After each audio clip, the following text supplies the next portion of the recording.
listening to Fresh Taste. You are listening.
I don't know where they go. Wherever they go, it will be a fall off. But yeah, I don't know, man. Like a lot of shocking changes have happened in the last 2 weeks or week, I shall say. But yeah, I have no idea where they go for a coach. Yeah, it'll be very interesting. I mean, right now the favorite was Oregon's coach. He decided to stay with the Ducks.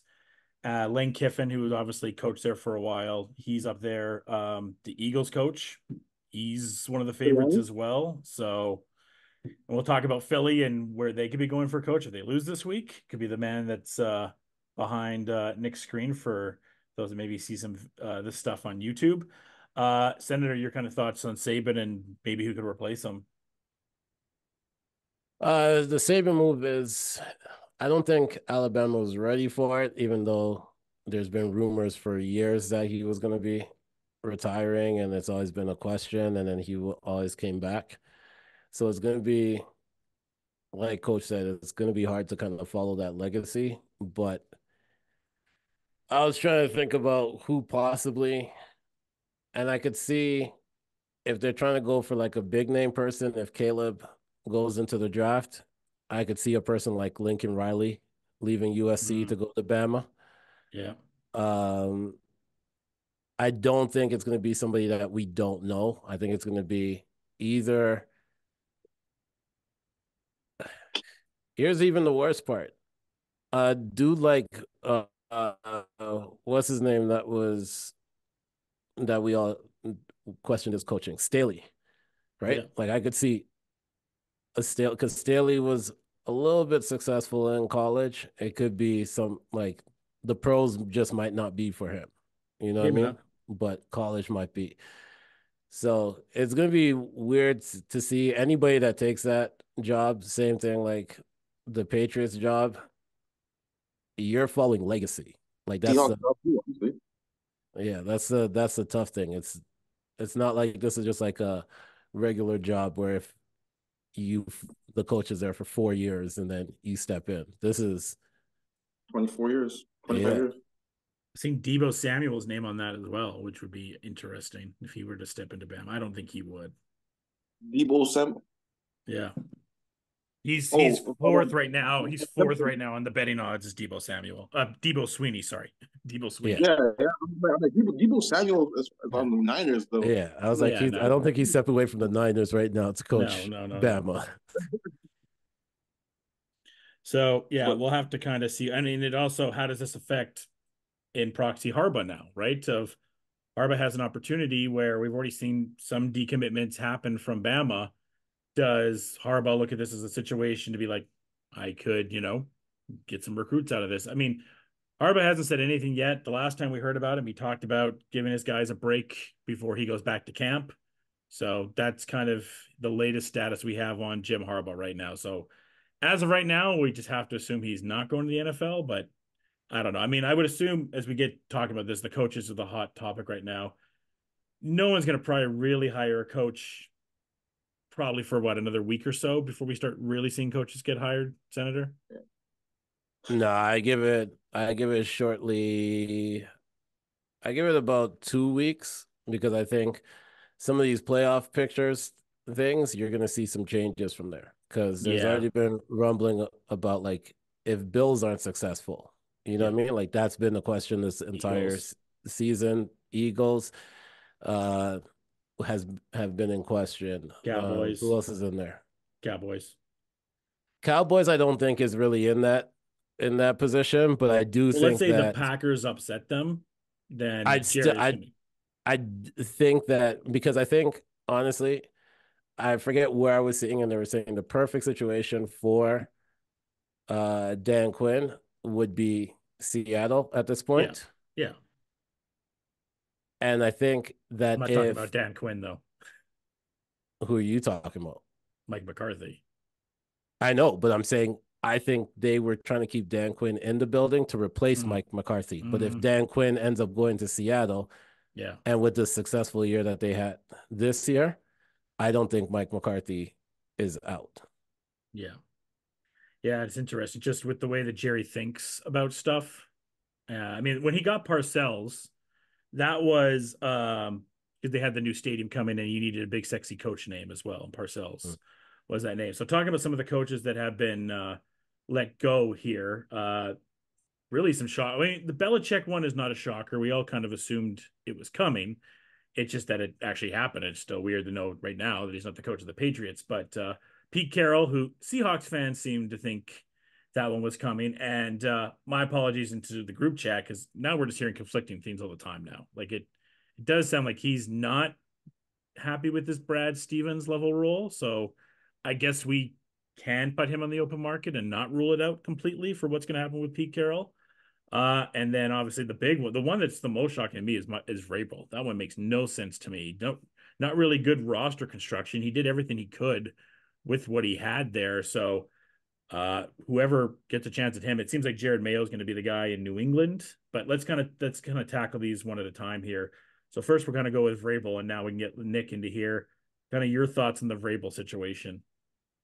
Um, that was wild. I mean, I'm glad. You know what? I'm glad he's out of my division. I'll Yeah, of take course. that. You know what I'm saying? The guy's a great coach. He did some unbelievable things to that team. What 2 years ago? And they had a great roster in 2021. I think it was. You won Coach of the Year 21. Was that the year? Yeah.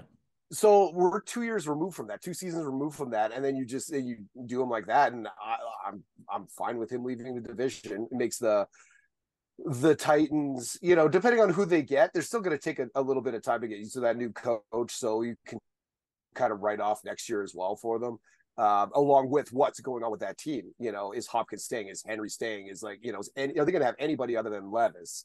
Levis and Spears. Vrabel, just with his mind and his defense, where does that go? That was already kind of like a shaky point for them this year, and now it's going to be even worse. And I'll take that all day long. Yeah, Coach. Yeah, I mean, the Vrabel thing, it was easily the most shocking to me.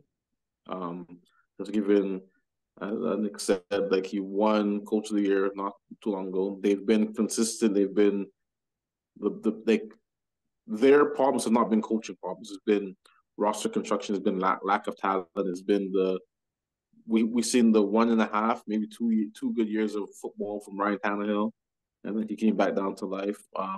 Like their issue is quarterback play, and their GM gave away AJ Brown for pennies. So like they've just been building this down piece by piece, breaking it down, and you're using one of the top, I say top 10 for sure, arguably top 5 coaches in the NFL. You're letting him leave. It was weird, man. But like I think immediately, unless the only way it changes, but unless Harbaugh says he wants to go to the NFL. If Harbaugh wants to go to the NFL, he goes wherever he wants to go. He has the pick of the litter, in my opinion, because he's won everywhere. He won at Stanford, he won everywhere. But I think next on that list, even with Bill there, I think next on the list is Vrabel. I think he can pick essentially where he wants to go to, because he is a player's coach. He's intense. Yes, he's defensive minded, but we saw what he's done with that like very meek offense in Tennessee. So I think he definitely is on the list, and I think Josh, you might have to worry about him. He might be coming to the Chargers. Cool. They salary hell. They're not going to have half their players, so cool. Enjoy. I don't think I have to worry about the Chargers for about 2 to 3 years, to be honest. They got work to do. Like if I was looking, I was talking to someone about this yesterday. If I was looking at teams next year that I would say would not be playoff teams next year, Chargers would be near the top of that list. Chargers probably aren't a playoff team next year. Commanders aren't a playoff team next year. New England, Panthers, Tennessee. Those are all the teams I would feel pretty confident saying are not playoff teams next year. The one thing with Chargers is tough because like they got so much fucking talent on that team. So to say that they're not a playoff team is like it's crazy. But like, they got to cut them. They got to cut them. But similar to you guys, like you guys have better premium talent. Like you're that are young though. Yeah. Yeah, well, yeah, I get that, but I'm saying like you have better premium talent, but they still have 2 B+ edge rushers. They still have a B+ quarterback. They still have Keenan Allen, who's probably one of the most dependable receivers. Who they might cut. Well, they might cut him, but I think the option would be to cut Mike Wallace instead of him, just because. Yeah, well, they have to cut. They have to cut one of 4 of 2, maybe more than likely 2 of Derwin, Khalil, and then one of the receivers. So Khalil's getting cut, I would think for sure. I don't know Williams for sure. They let go of Mike Williams. I think they're going to probably have to cut Derwin, or they have to cut Derwin or Khalil though. They have no cap room. They got to cut one of them. What if they let Austin walk?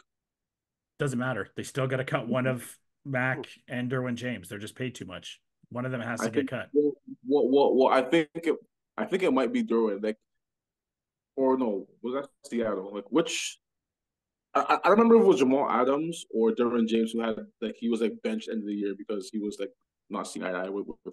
I believe it was Derwin. Yeah, I think it was Derwin. Yeah. I mean, if I were them, I would just go scorched earth because it's not working, and you can just get a new coach in. You're going to have a top 4 pick here, top 5 pick. Yeah, you have a decent quarterback in Justin Herbert. Bring in a new young coach, scorch earth this year, suck whatever next year. Have a good draft. Don't worry about free agents. Get the books back right. Maybe draft a nice young receiver and see what happens. Maybe draft a new running back because it sounds like Eckler is going to leave.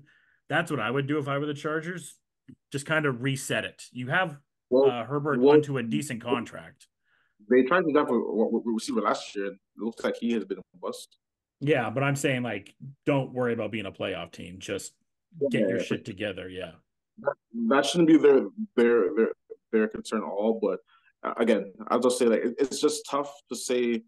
You look at the premium talent they have on the roster right now, and that will change next year for sure. But you got all that talent. It's hard to say you're not a playoff team, even though they're not a playoff team. And I agree, but it's just hard to say you got all that talent. You have a top 15, top 10 quarterback on your team. You have a Bosa for Christ's sakes. You have all this these pieces, and it's just unfathomable to see that they're not a playoff team. So I think that's more of an indictment on the coach, not the roster. But that's neither here nor there.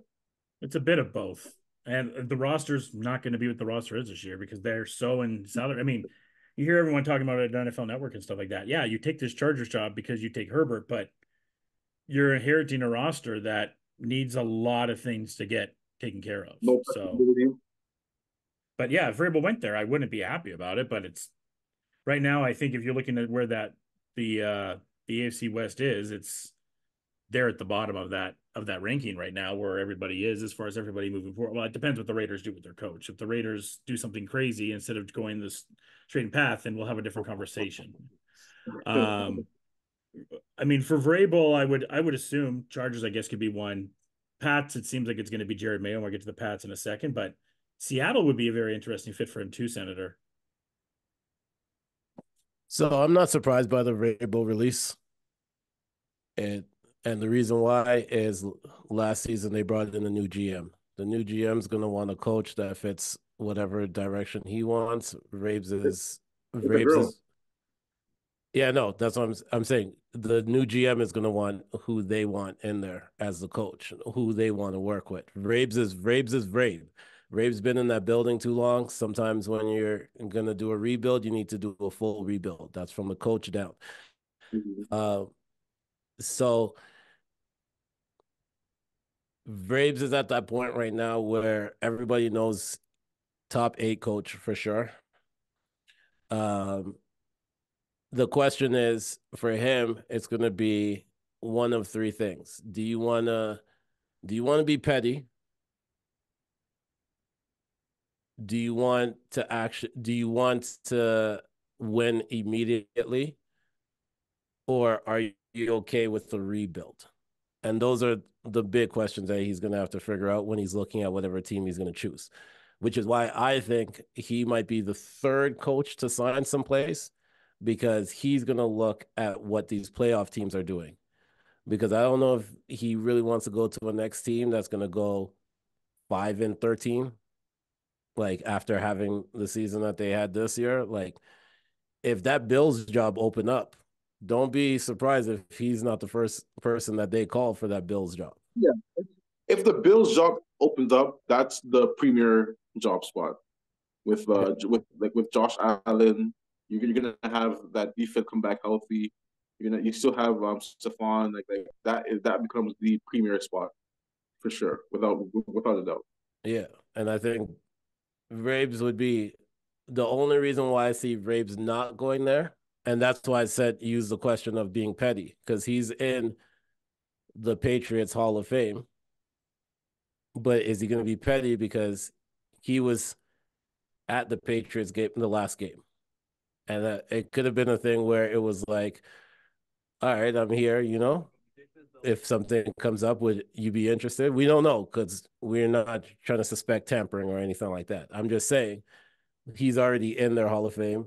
He would have been the go-to guy for me if I'm looking at New England over Mayo. But the Bills are there too. Stay in the same division, win that division, possibly really take them to a Super Bowl. You know what I mean? Like, Braves would be that change that they need. And wouldn't be surprised if you see a return of the Tennessee Titans coaching staff on the Bills. Because there's two people right now that are out without a job.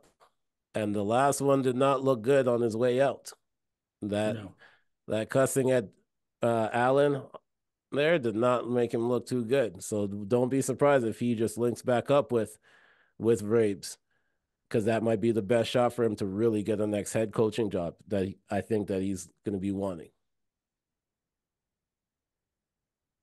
Could be true. The next one is Pete Carroll. I'll kind of go back. I'll go to Nick on this one with Carroll. Like I guess I was surprised. Like I said, I don't think Seahawks fans were surprised about this Carroll thing. For now, he's kind of doing the Brad Stevens thing where he's going to be an advisor to the club. I know he wants to coach again, but we'll see. I don't personally see it. And you hear very conflicting reports if he's going to coach again. It seems like he's happy with Seattle. I think they were kind of looking for a change. And remember too, they have a potential sale that they can do because I believe it's Paul Allen's sister, RIP to late Paul Allen. His sister took over the Seahawks. So if they were going to make a coaching move, they still probably want to have Pete Carroll in the building to show some stability with someone that's been there as long as they have. So even if they do bring in a Dan Quinn, who is the rumor coach, again, I think there's a lot of stability that they want to showcase there with Seattle. But kind of, Nick, your thoughts on Carroll leaving in, if you were shocked or not?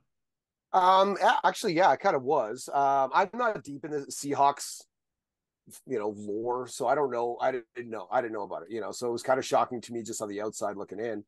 I don't think he's going to coach this year. I don't know if he's going to coach next year. I give him like 2 years away and he'll find something. Somebody will make him a deal, but I think he'll chill at least for this year. I could see that happening.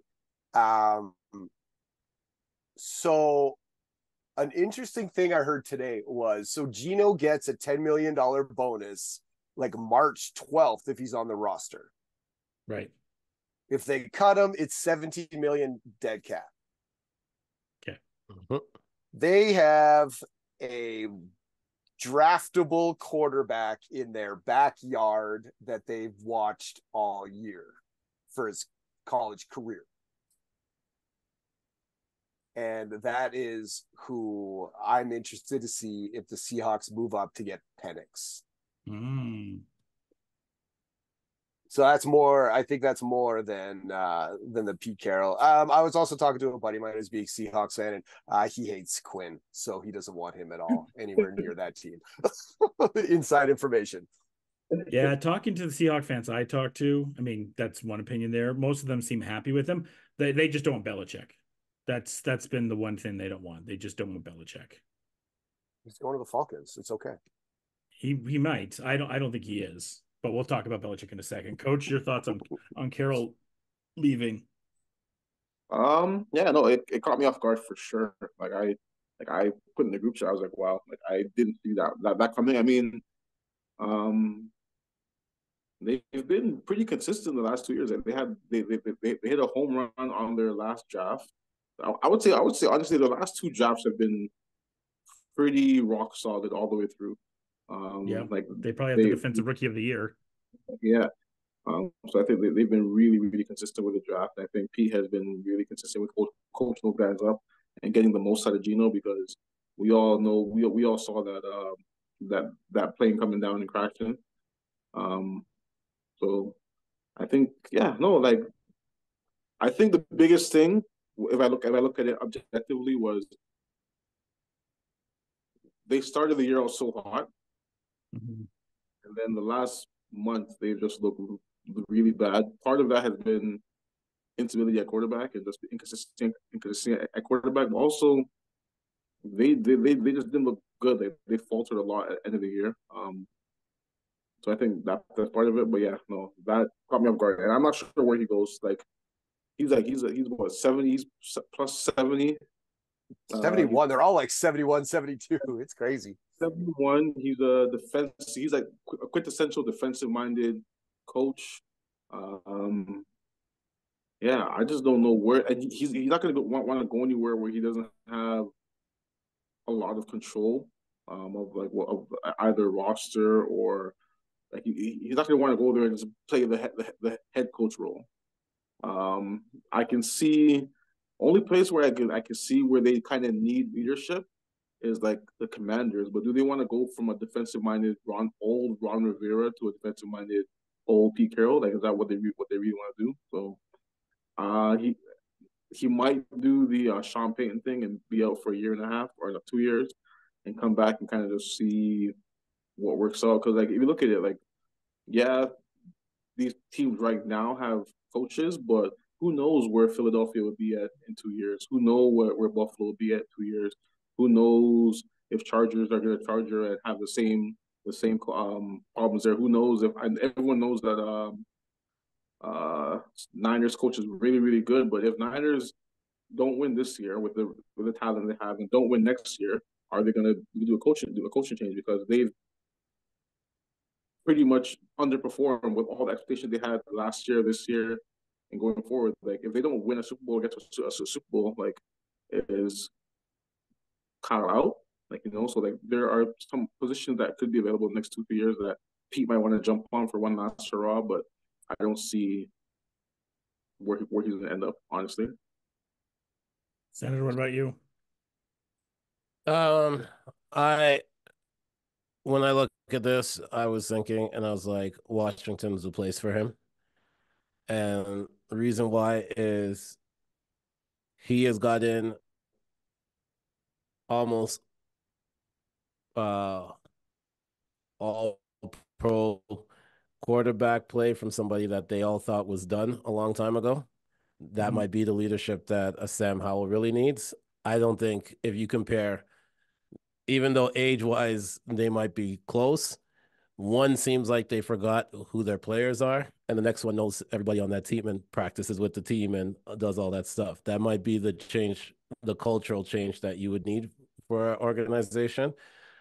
The one place that I thought about that I thought could have been a really good place that kind of fits perfectly with what the Seahawks did, but they just announced that they're keeping the quarterback, another quarterback, their coach. I thought that Bears could be an option for him, like especially if they like their coach was gone and then they to go draft, I don't know, Drake May or Caleb with the top pick.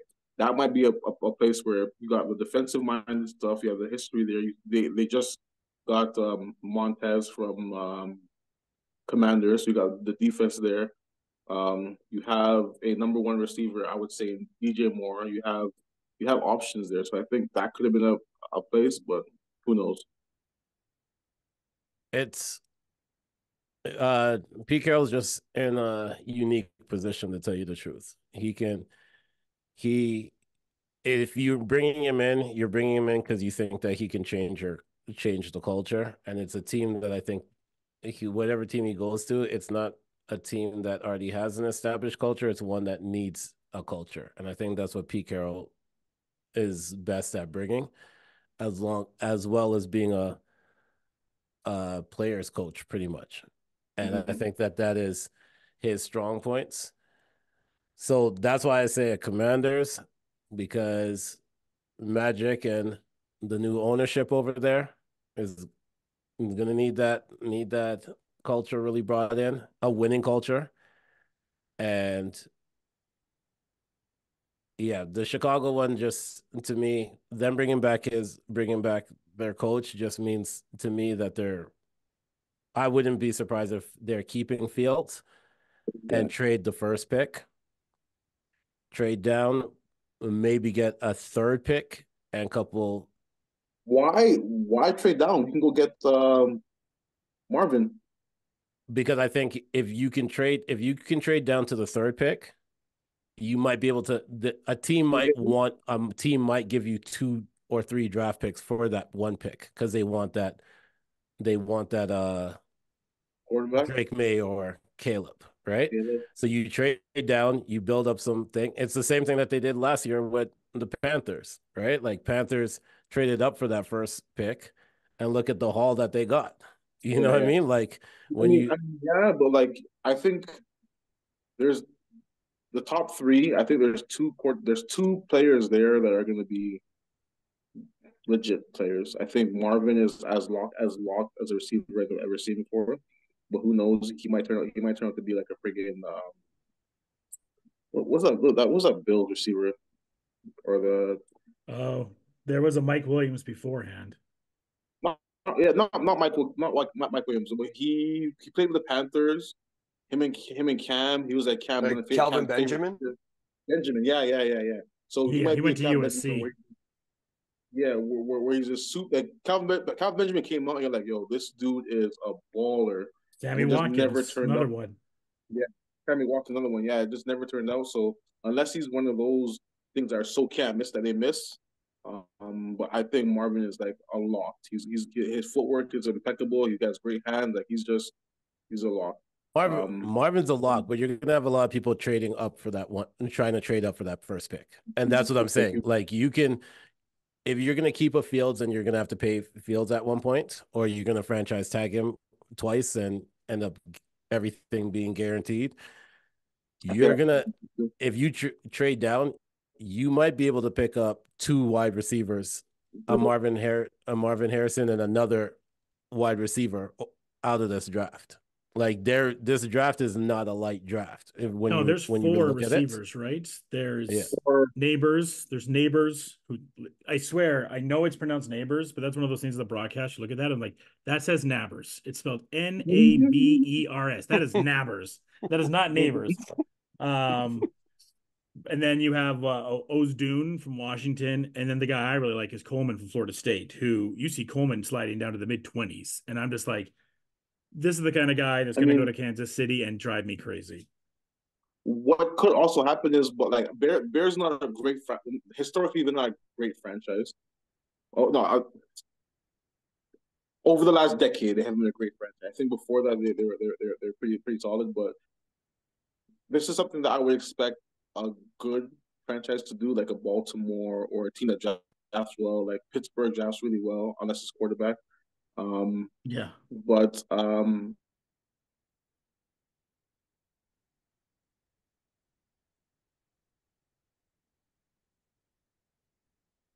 Okay. Okay. So yeah, they do draft really good unless it's quarterback. Nick, well, coach is unfreezing. Oh, do we get him back? You froze there for a second, coach. I'm good. Yeah, you're good now. Okay, cool. Yeah, sorry. But unless like what they could do, sorry, is draft down to the third, get Marvin, and then maybe they go later on, like in the early second round, because this is like a what 5 quarterback draft right now. So Good quarterback maybe or they just overall quarterbacks? solid quarterback. There's I mean, Drake there's the May. tier, right? I mean, for most Yeah. people, this is not my opinion. I think for most people, I mean, it's three. I guess you go Caleb, Drake, and Jaden's the first tier, right? And then you have the And second tier, which is Penix and JJ. And got Bo then Nix. the next one is Jordan Travis and Bo Nix. Yeah, so So that's like seven. six, 7 quarterbacks. Yeah. Yeah. So what they could do, as I said, is just draft Marvin with that third pick if they move down, and then get one of those quarterbacks in the second round, like a Bo Nix or somebody, and then kind of shelve him as your like safety plan. That if Fields doesn't turn the corner next year, that maybe you let him walk, and then you bring in, say, it's Bo Nix, and you kind of put him in that position. So that could happen, but I don't have faith in it because they haven't shown me that they can be thoughtful and have those genius plans during the draft and stuff. So I'm not gonna put my money into that, but that's the thing that could happen. Yeah, could happen. So the other one, I guess the big one is the Belichick side of things. And Nick, since you seem so prepped to talk about it, it's all you. Wait, hold on. Okay. That's the big one? Yeah. I think the big one is Mr. Arthur Smith that made sure that he set history by as soon as 12:01 Eastern time. I guess we didn't talk about it yet. I guess we didn't talk. I guess about it's a good segue to the Belichick, anyways. Yeah. Like excuse you, the lasting image that we have was him being pissed off on the field. Yeah. I think that's the big one, to tell you the truth. I'm usually of the mindset of if you don't want to get scored on, stop them. I'm usually of that mindset. Like in basketball, like one of my biggest pet peeves of being moving to Alberta, which I never experienced in Ontario, I never really played in the States and stuff, is that if you're losing by 50, teams don't stop playing hard.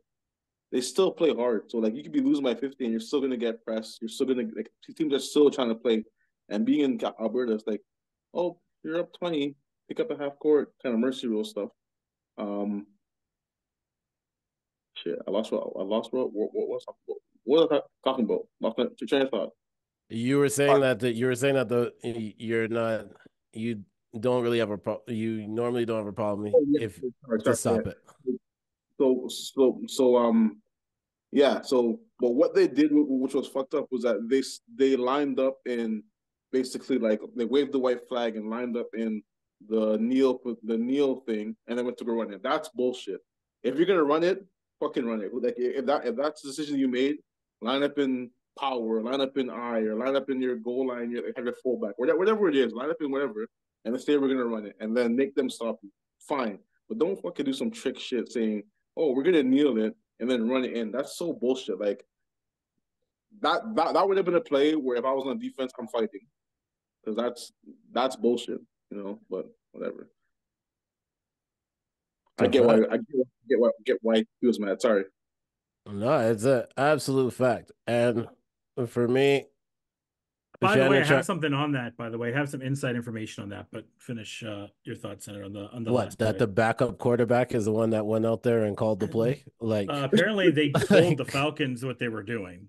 They told the Falcons, "Hey, we're going." Because if you notice after that play, the Falcons aren't pushing them and saying like "get out of here" or anything, or cursing at them. You would think if the Falcons weren't aware of that, they would be pretty mad. Falcons didn't care because they wanted Arthur Smith gone, and the Saints, they want Dennis Allen gone, which it doesn't seem like that's going to happen. So it sounds like the Falcons had an idea what was going to happen on that play, because if they didn't, we've been in those plays. I mean, we know those plays with ball, right? Someone shoots, you're in basketball, for example, you're up by 20 and someone shoots at the buzzer, there's fights and everything goes down. There was nothing afterwards. So no one on the Falcons team cared. They knew what was going to go on. No one on the Falcons cared. The Falcons team cared because they knew he was gone. Yeah. Like it had nothing to do with the actual play. It was like, can we use? He knew he was gone too. He came on that field. Yeah, I'm not using it. It's mine as well. Yeah, that's what I'm saying. Like the Falcons didn't care about all of that. The Falcons listens to this podcast. Shout out to the Falcons. I am a true fan out here. So they listened to this podcast. They heard all the stuff that we were saying in the last couple of weeks, or all the stuff I said. They listened from my 10-minute rant, and then they were like, "Yo, this guy is interesting. All right, he knows what he's talking about." And they listened, and that last play happened, and they were just like, "Oh, this might be the nail in the coffin. All right, we're not even gonna do anything on this. Let's just get him out." Yeah. Do you think he made it back on the team bus? I think he went to the back. Arthur Blank, as the old man that he is, tried to like get a word in there, and Arthur Smith just kept talking. And then at that point, he was like, "Yo, if you ain't gonna let me talk, you're out." And Smith just kept talking, and Arthur Blank said, "There's only one Arthur on this team that runs this team, and it's not Smith." Okay. Three of the owners who went back there, so I assume he's probably told in the locker room, "Yeah, you're fucking done, buddy." Oh yeah. So. You know what it is? Arthur Blank didn't even tell him himself. He called Jesse Bates and say, "Yo, Jesse, our all pro, our first team all pro. I want you to go give your former coach a notice for me." Former coach. Oh my goodness.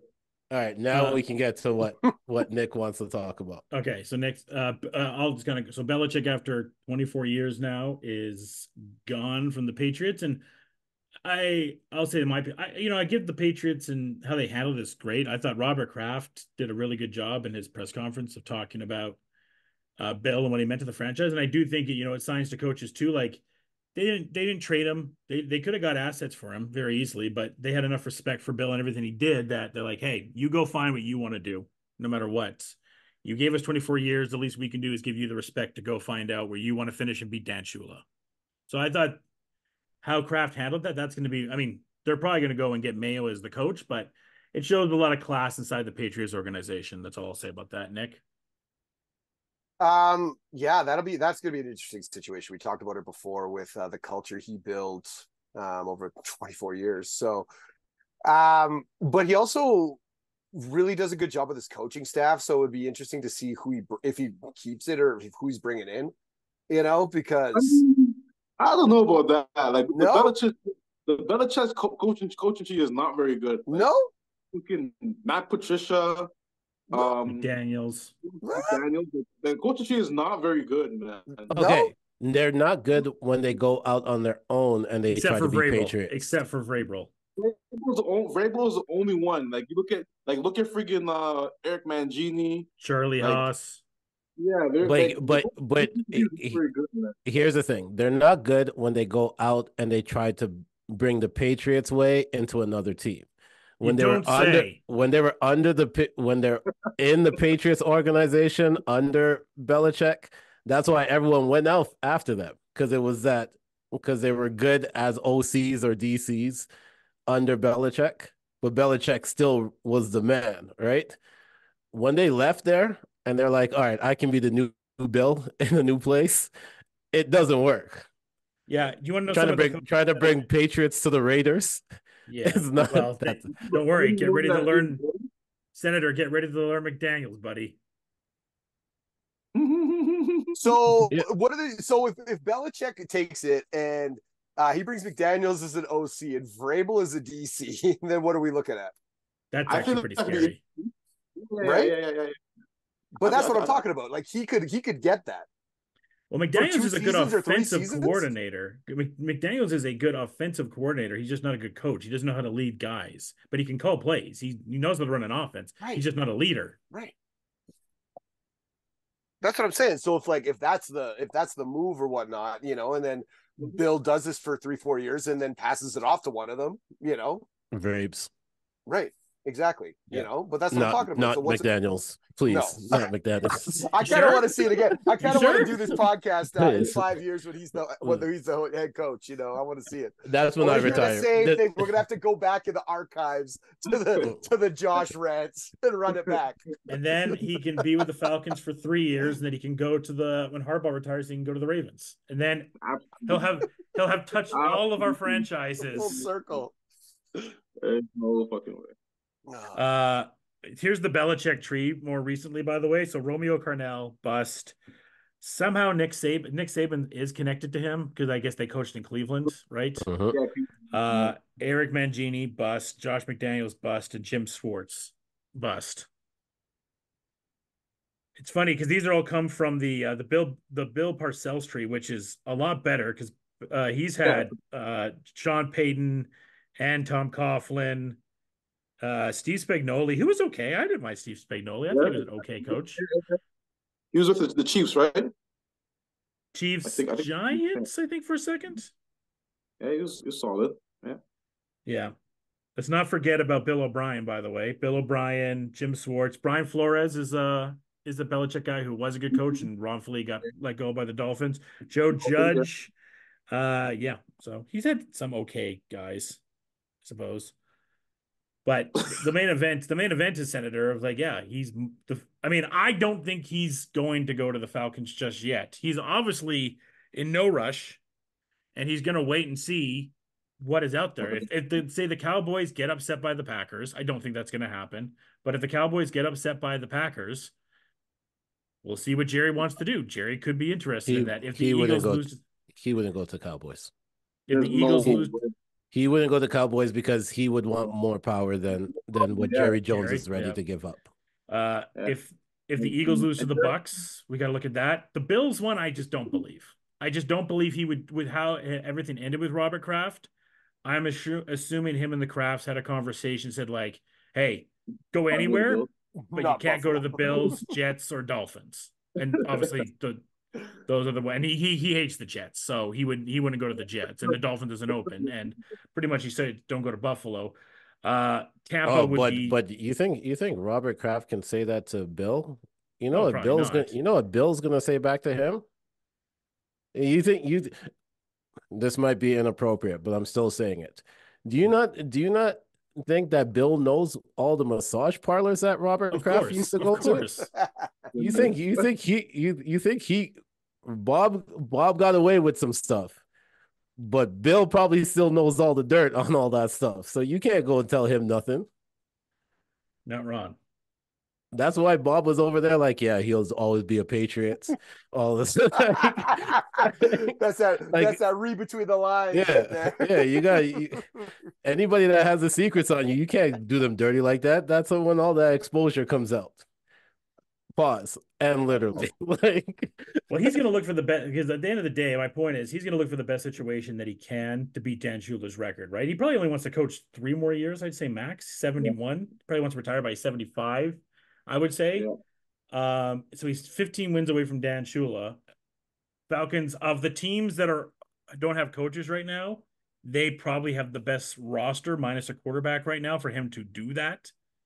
I don't think that's a 15-win roster next year, but could be a 12-win roster for him, and then the following season could get the record. But the Eagles are the next best one there. Other than that, and that's what he's going to be looking for. He's going to be looking for a team that he can go and win a Super Bowl, because Tom's also separated himself away, right? That's the big thing too. He wants to get that one more Super Bowl, because Tom won without him. He's got to win without Tom. Tom very clearly, as of now, has won the divorce. Yes. Very, very clearly won the divorce. 100%. So Tom left and somehow looked better than when he was in New England. Like his legacy kind of increased when he went to fucking Bucks. Now Bill, like he took like a punch in the jaw. Like he's obviously gonna be like the most accomplished and distinguished coach, all that stuff. But he took a point, like he took a haymaker. Like his legacy kind of took a big step back because like his record with Tom is like 89 and like 150 or something crazy bad. like that. So it's bad.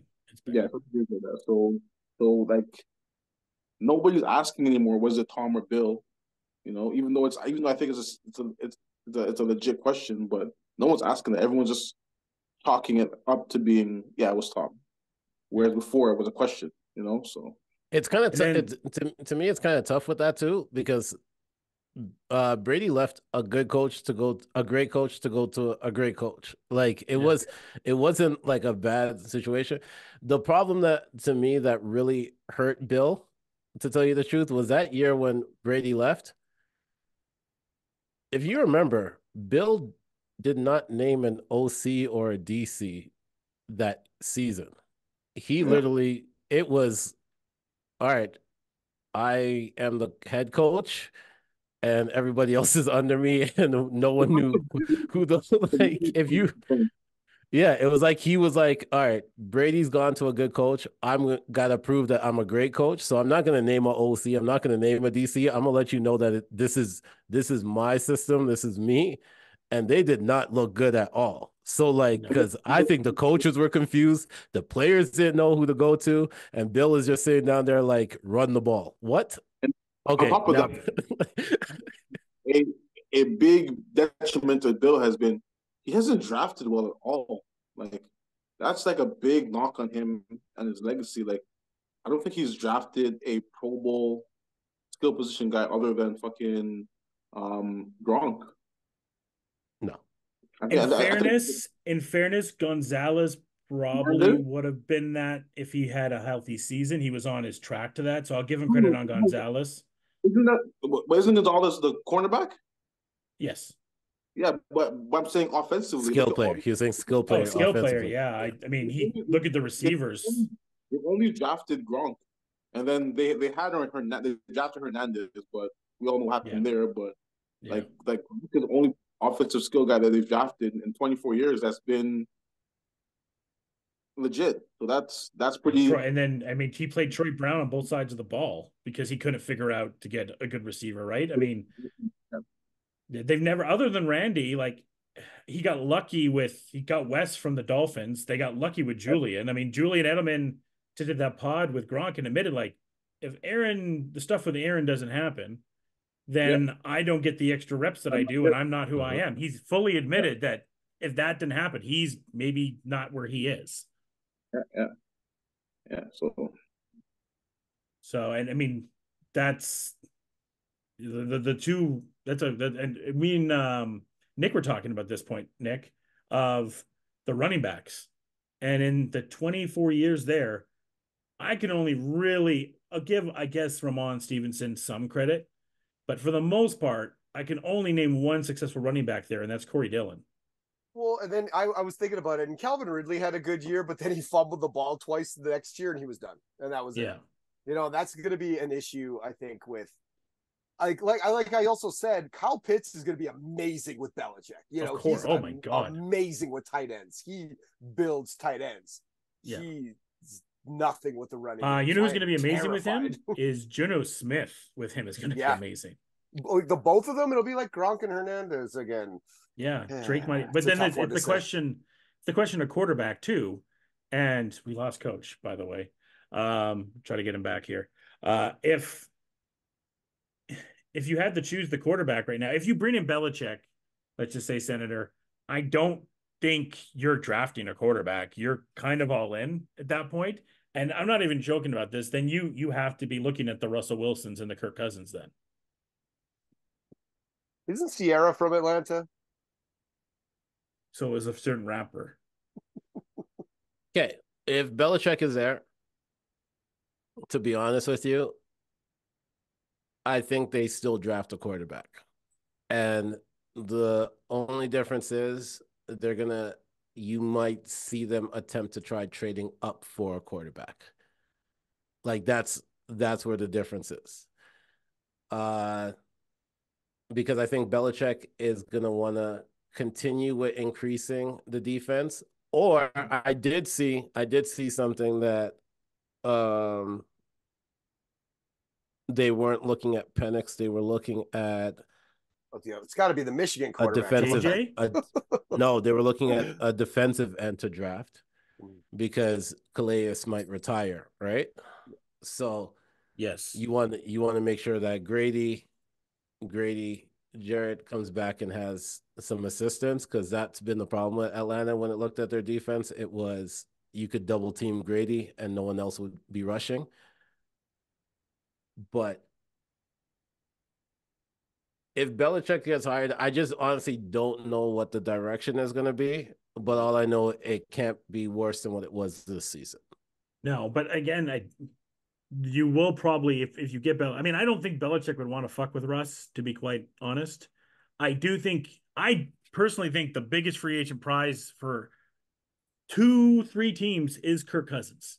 He's the biggest prize for Vegas. He's a prize. For the Falcons, he's a prize. Buck, for the Seahawks, he's the prize. They are all that level of reliant quarterback away. And I also think if I'm the Commanders too right now, I'm looking if I can dish off Sam Howell, even if I get a fourth, right? I mean, Sam Howell in that offense with a good offensive line, we saw what he could do with a good with time. He was leading league in yards and leading in touchdowns as well. Maybe not the quarterback you want to feel the most confident going into the season, but there was times more than not that Sam Howell showed that he can be a QB1. And the Commanders obviously are going to probably take Drake May or Jaden Daniels at that second pick. So he could be an option for a lot of these teams as well. The quarterback position after whoever they go with, rather be Vrabel, Ben Johnson, or Belichick, the Falcons' number one thing then is quarterback, because Dan will not be Desmond Ridder.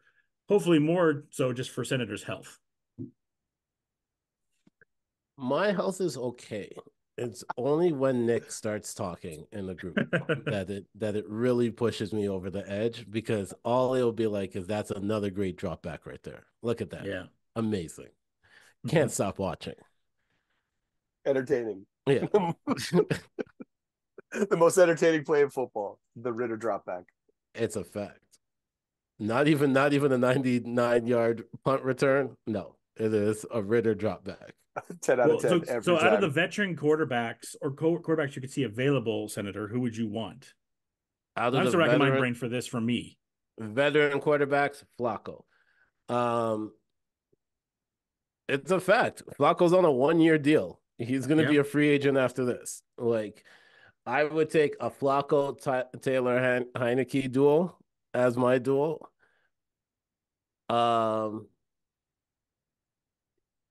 But if Flacco's not available, then I'm actually seriously asking this. I'm not. It would have to be Cousins.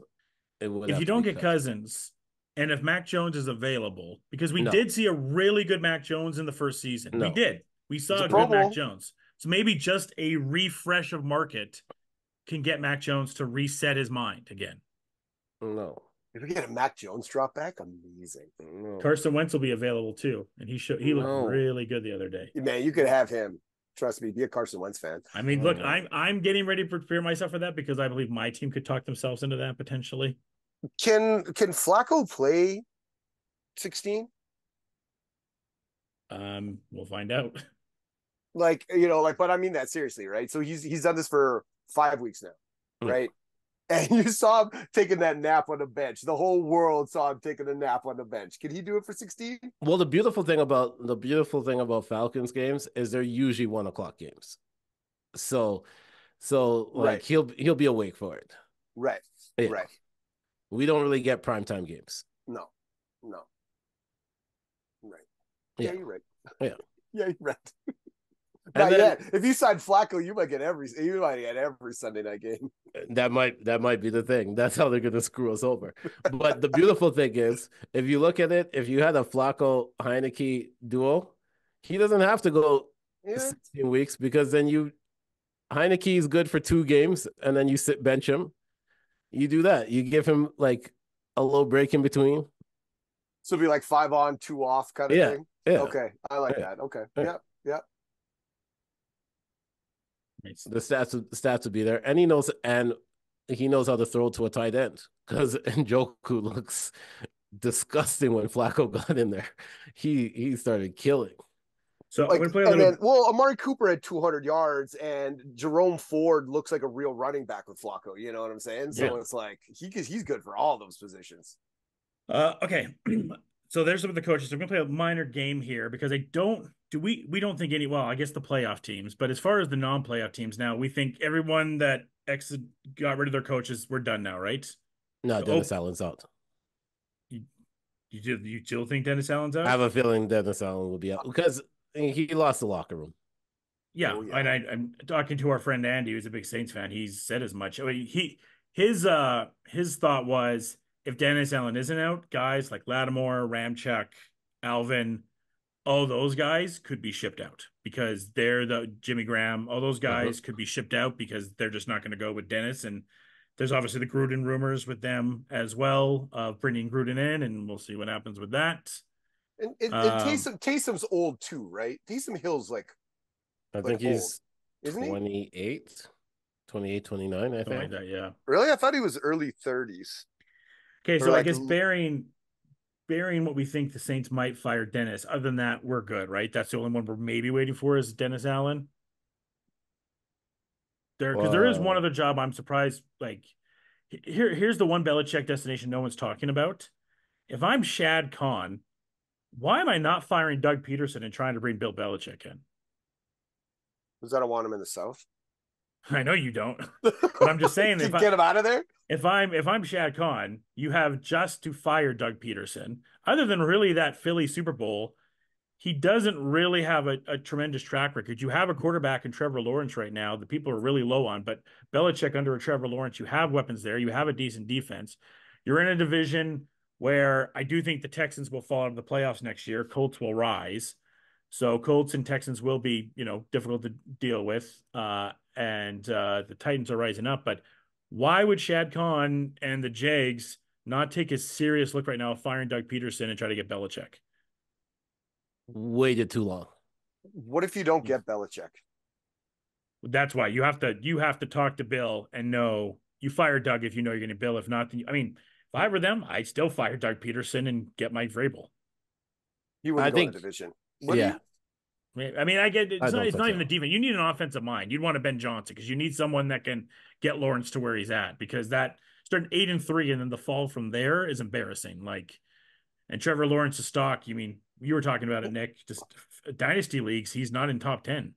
No, and even ETN had he was RB1 for the first 6 weeks of the year. Yeah. And then went to nothing the last 11 weeks. Yeah, if I were them, I would fire Doug Peterson. It's not a direction I think you want to go in next year. Oh my gosh, don't tell me this. I was just looking at something because I was like, this would be the most hilarious thing in the world if Kellen Moore ended up being the head coach of the Jags because he just bounces around at this point right now. Oh, and then because of the flop from last year. But what I'm reading right now might be even worse. So, Nick, get prepared. Kellen Moore emerges as favorite to be head coach over Ben Johnson for the Carolina Panthers. Wow. Because why not? Let's go. Because why not? Let's go. Yeah, that's amazing. Wow. Okay, well, I'd love to have that in my division. This is part of the game I wanted to talk about was these teams that have free agencies. I want everyone to kind of put their if you don't have an answer right now, and so you don't have an answer. But so these are the teams that have no coach right now. So Carolina, I guess, are we thinking Kellen Moore? Kellen Moore, let's go. For the Commanders, I honestly don't know. I mean, do you promote Eric Bieniemy? Do you give him his chance? I feel like he's always a bridesmaid, never a bride. I feel like that's going to be his career.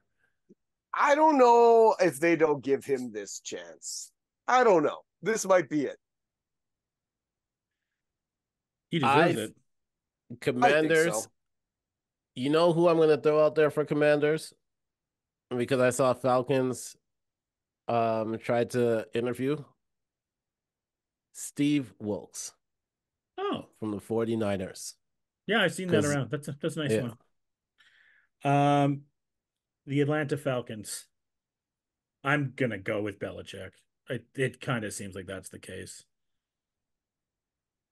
We know where Nick is going because he can see the background. I think it's one of two guys. I think it's kind of like you guys are either getting Ben Johnson or getting Belichick.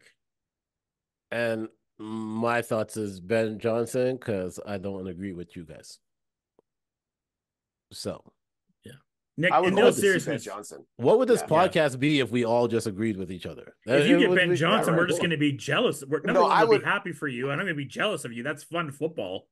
That's great football if Ben Johnson goes there. You're absolutely right. I think that's Yeah. the move. I think that's honestly the move. And I think that's the best move. I'm fucking around saying the Belichick stuff. I think it might happen, like, realistically, but I would love to see the Ben Johnson move with that offense. I think it'd be amazing. Yeah. Ben Johnson's the one I would want for you. I'm just worried because Arthur Smith, he in the past went off after Bill Parcells, Joe Gibbs. He's been aggressive at these types of coaches. So and when do you guys have a Super Bowl hosting soon, do you not? I think 2 years. Yeah, so I wonder too if that's part of it too. Of like, we have Bill Belichick here, we could go to a Super Bowl in Mercedes-Benz. I'm still going to go with Ben Johnson, Yeah, obviously. but I have a feeling it's going to be Belichick. But I want Ben Johnson. Seattle, we're all thinking Dan Quinn, I'm assuming. Yeah, bring him Or back. Vrabel. Bring him back home. Patriots, Mayo or Vrabel, I'm guessing, right? It's pretty easy. I've heard all I've heard is Mayo linked to it. Yeah. And then Vegas Raiders. Oh, there's two more, but Raiders are one, and we'll go to the other one after. I'll talk about the Raiders quick. I would assume they'll give AP the job. You know, I'm hoping. It's a team that's down to two people, right? It's down to Harbaugh if he comes, and it's down to AP. No, Harbaugh's staying in college. I just think when you have, I guess I'll kind of just talk. Well, I'll come back to the Raiders in a second. I'll do my AP spiel in a second here. Really quickly, the Chargers.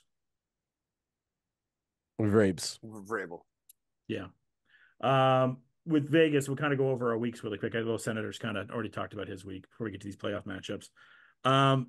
What a fun season. what a shit start of the season, and what a fun end. This is the most positive I've ever been about my team not making the playoffs. I just felt happy after. It was just a really happy, cool ending to the season. And I don't think I'll feel like this ever again, not making the playoffs, but it was a satisfying season compared to you guys know where that Lions game particularly, I was down. I was just down in the dumps. And AP brought back the culture, brought back everything. And the fact too, we've seen the cigars and everything in the locker room, but to see Marcus Allen and Seawood and Fred Belifnikov and all these Raider legends in the locker room with the current players, and to hear guys like Josh Jacobs outright admit, like, I'll take a discount if he comes back. Max Crosby talking about like he'll come back. Devontae not even just saying like this is the best team I've been about. But it's almost team suicide for Mark Davis not to bring AP back at this point, because if he doesn't come back, I don't think Max would demand a trade. And Max on another team is going to be really weird because he has two giant Raider tattoos on both of his elbows. So he's got to be covering those up. But you're going to piss up Devontae. JJ's going to be at the build. What Jack Johnson's been able to do with that team, what Kuntz has been able to do. You took a defensive team that was giving up 25 points to start with Josh McDaniels, and now they were down to 15 points averaged, and now you get to draft and add to that. And I'm not opposed to bringing Aiden O'Connell back as a quarterback next year either. I'm not opposed to it. Yeah, you are. I'm not 100% opposed to it. Oh man, if you want to go more than 9 and 8, you got to get another quarterback. Yeah, we probably need another one. But if it ends up being especially if Aaron gets his wide receiver. Yeah, that's not happening. Devontae's not going anywhere. Well, it depends on the coach. You don't think so? If AP's there, no. If AP's not there, then we'll have this discussion. But if AP's there, 1,000,000% no. Okay. No one's going anywhere. We'll see. It's if I have an AOC or Aaron Rodgers, my big homie, who's going to give me every target in the universe, Yeah, it's not exactly his choice though. It's the organization's choice as well. And the Raiders have never been one to deal with people saying I don't want to play here. Like, okay, well, whatever. I guess it's not the NBA. You're right. It's the NFL. Yeah. My bad. Yeah. So Harbaugh is interesting because he's a winner, and obviously he wants to get back into that Super Bowl he never won. But you look at the Lions, you just can't fuck culture up, man. You can't mess with culture. You can get guys that have X's and O's that come and be an offensive coordinator, or if Patrick Graham got denied from interviewing for jobs, so that means to me that they want to keep most of the staff there. So it's frustrating. I just want it done. I don't know what we're waiting for. I guess we're waiting for Harbaugh to make his decision because I don't think they're not bringing in a Ben Johnson. They're not bringing in anybody else. It's all about AP.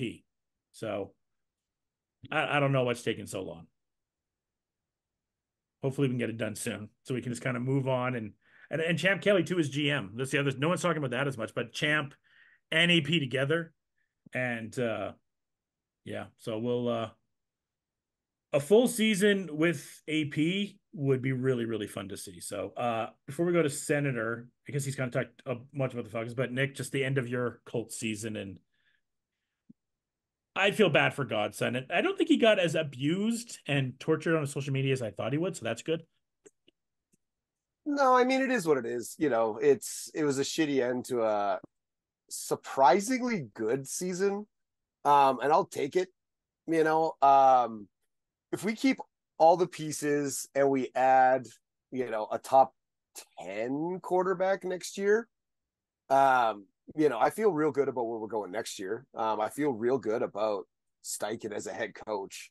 Oh my God, I feel great about him as my head coach.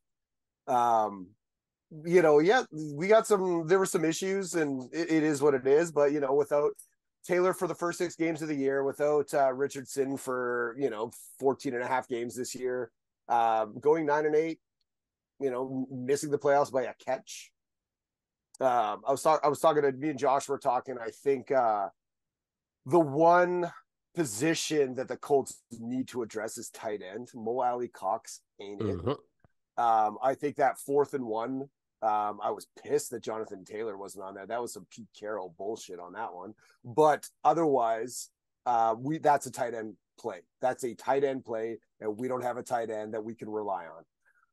So my hope in the draft is the Colts pull some trickery and we move ourselves up to that 7th or 8th pick and we can get Bowers because I think that's the key that we've been missing. We haven't had a tight end in a decade. Not since like Cody Fleeter, or Dallas Clark. Give Ebron some respect. Right, and Ebron, but it's like, we haven't had that. We haven't had a strong tight end in a long time. And that's the one key piece, and that 4th and 1 absolutely exposed that. Yeah. You're absolutely right about that one. I don't know what they were thinking. Well, no, I understand why they took him out, why they took Taylor out, because I don't think Goodson. Yeah. I don't think anybody was expecting the pass to go to him. On top of that, as much as bad of a fumble as it was on the catch, it also goes back to Gardner on that throw because it shouldn't have been so behind. No. If you led him and then he was running into it, that was a guaranteed touchdown. Even right there, that was just. It was like they were playing to pick up the first down rather than to win the game at that point. On that throw. Yeah. Yep. So it was just a tough way to lose. I remember, I think I messaged in the group right after. I was like, can't believe like that's the way how it ended. But your team has a solid coach, top 15 coach for sure. Probably even maybe top 12 at this point right now. You guys are going to be getting back the biggest thing is health for your quarterback for Richardson. Because when you add Richardson back in, he needs to go call Tua find out what jiu-jitsu class he went to so that he can learn how to, because he didn't really know how to slide. The same thing with old Lamar, not knowing how to slide at that point. Mm-hmm. And sometimes when you watch these quarterbacks like a Josh Allen or a Lamar, you think you can do the exact same thing because you're kind of built the same way, whatever. But you're also the quarterback. You got to take better care of yourself. He was taking way too many hits in that first 4 games, and it was insane. Yeah, so I kind of agree with you, Nick. I would fix the tight end position, but maybe the secondary. Secondary could use another piece there. I mean, I think you and I will be going after one of the same guys. I saw in a chart Johnson from the Bears. That's a free agent. Yep. After the Bears, the 2 top teams were Colts and Raiders. I'm like, well, Perfect. one of us is going to be getting this guy. All right. And he's good, and he doesn't want to be there. Right. They'll probably franchise him, though, I'm assuming. Unless they franchise Fields. He's not a free agent. No? He's got one more year? No, he has to. They can pick up the 5th-year option and then franchise him. So here's the last game. We're going to play 2 more games, and we'll get to these playoff picks here. So each of us that have followed us, we all have our teams here. Obviously, Falcons fan. I'm a Raider fan. Nick's a Colts fan. So the 2 of us that don't represent that team, you're going to say one thing that you want for that other person's team. So Senator for Colts and Raiders, and me for Falcons and Colts, and Nick for you for Falcons and Raiders. One thing that you want to see them add or change to improve them in the off season. So Senator, you can start with Raiders or Colts. You can go with whatever team you want to go with first. Ooh, okay. I will go with the Raiders first because I think that one to me is simpler for me. Drop the interim title. Yeah. Simple. For the Colts. What about players for the Raiders? Players for the Raiders. Mr. Unlimited. It's not happening. It's not happening. It's not happening.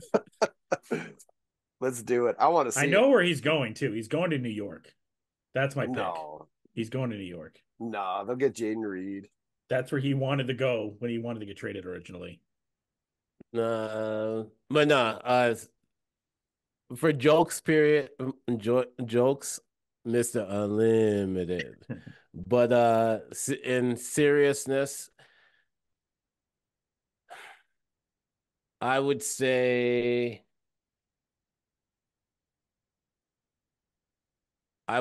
you guys, I would say drafting another corner or safety. Yeah, that's what I'm saying too. Would be a really, really big thing for your team. I think your front line is pretty strong.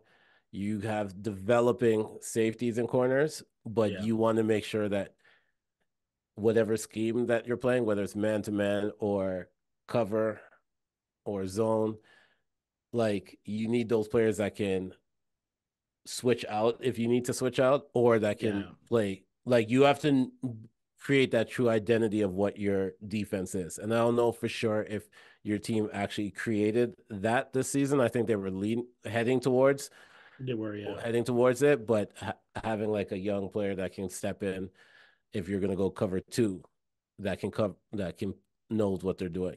Yeah, I think having Johnson in the backfield there in the secondary helped, and then having Wilson get off the injury and start developing off the edge helped a lot because it took some of the double teams away from Max. Yeah. And having Kuntz, they haven't had a good middle linebacker forever. So having Kuntz and Spillane do what they were doing helped as well. For the Colts, I think you said it perfectly. I think you said a tight end is what you needed.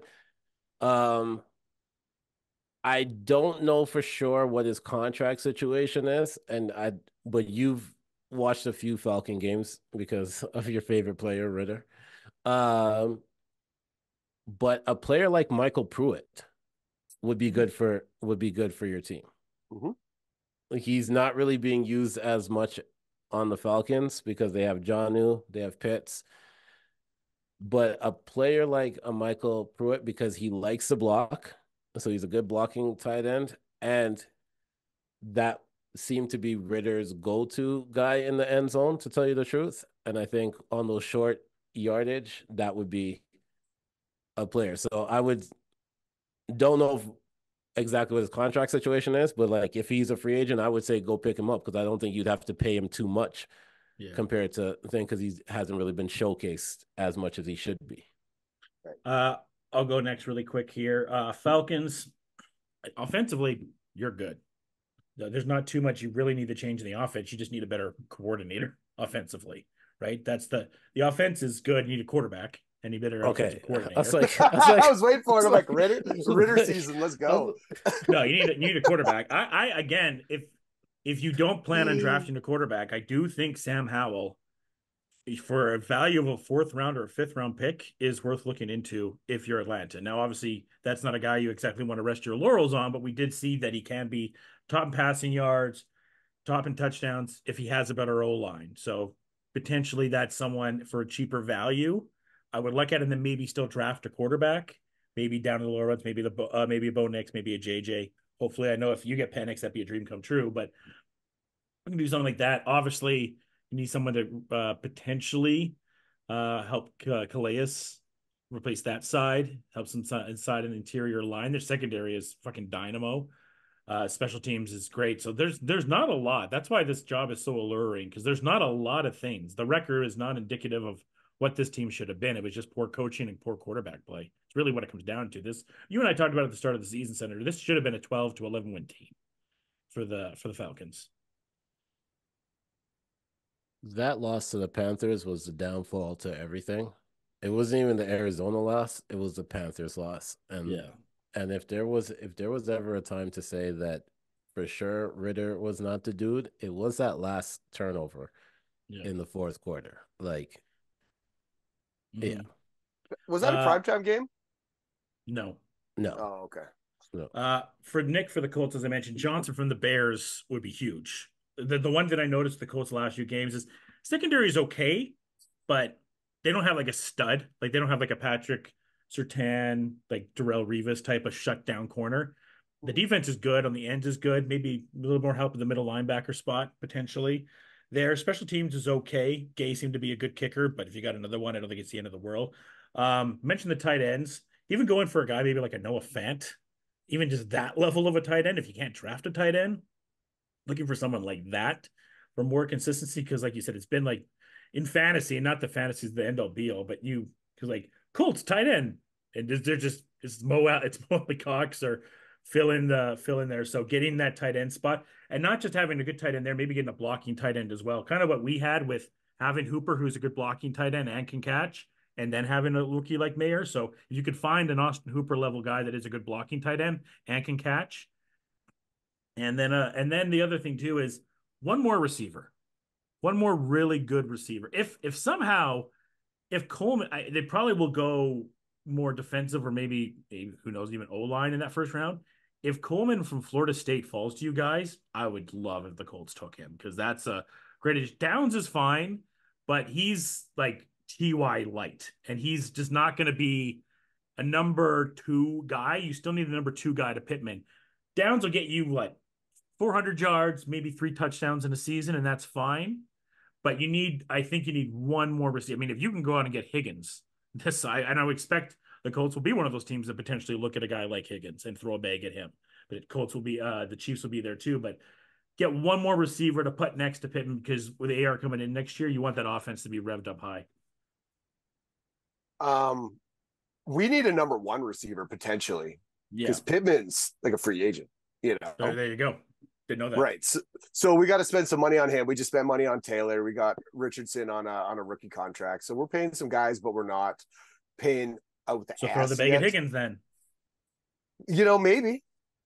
I would like to keep Pittman. I think Pittman is a premier, wide receiver. When he's healthy, he's one of the best.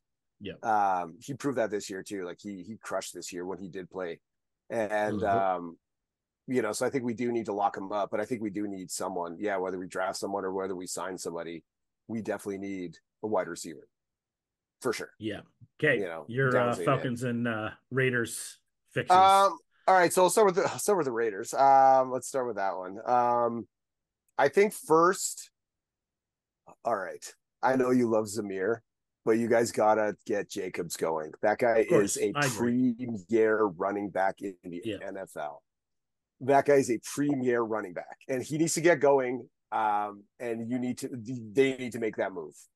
Get him whatever he needs because he is a premier running back. I think you go 70-30 next year. If not 75-25, honestly. Like he's like get him involved in the passing. Like his best year was when he caught 40 balls or whatever it was, like 2 years ago. Like he can do it. They just never did it. McDaniels never did it for him. He just never gave him the balls. So I think AP needs to kind of go back to that, that year 2 years ago, that contract year when he just absolutely lit up the NFL. And go back to that and go back to that script. He's 26 years old. He's still got years left on him. Yeah. Right? Like he's not old. Like, we're not talking about Derrick Henry. We're not talking about Austin Eckler. We're like, it seems like he's been in the league forever, but he's like 26. I think they saved him too. I think that's one of the reasons they didn't play him as much because there was no need to. The season was done. If we would have won that Colts game, I guarantee you he would have played that Broncos game. Guarantee. Probably. Yep. But I think that's one of the big ones. And obviously, I think you need a quarterback. Honestly, we do. Whether it's a draft or sign a. If the Hawks let Geno go, get Geno in there. You know what I'm saying? Yeah, get an old guard. Get an old guard in there. No. I'd get rather an old guard in Geno. there, man. Nah, you need some veteran in there. I'd rather have AOC than Geno. Would you? Yes. Would you? Yeah. Okay. What about the Falcons? I mean, their offense is amazing. I don't think they have any holes. Oh wait, yes, they have. If they sign Ritter, they got to keep Ritter. They got to keep him just on the bench. He's on a rookie deal. He'll be on the team. He's on his third year of his rookie deal. He has to get some snaps next year for me. He has to. He has to come in when they're winning 41-3 and he plays the fourth quarter. I gotta see it. So I have to. But he can't start next year. He cannot start next year. He can't.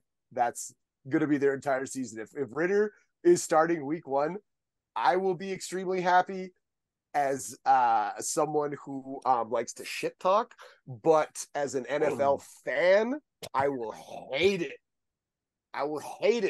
As a pure, I want to see the Falcons actually do something because I think this offense can be amazing and they need something to unlock it, and hopefully this coaching change, and a quarterback upgrade. I think that's it. There we go. All right. And then my last question to you before we get to the picks, and the picks have something on the line this year. We're actually going to keep track of the playoff picks, by the way. And next year we'll be keeping track of all the regular season picks and leave records. That's one thing I've been told you guys to leave, have that on the line every single week because sometimes Josh just throws out a fucking upset to throw up an upset. I'm like, I do. Fuck it, why not? But now we actually put some stuff on the line for them. But my one question to you guys, we kind of talked about it, but the big dilemma everyone's talking about this week is the Bears.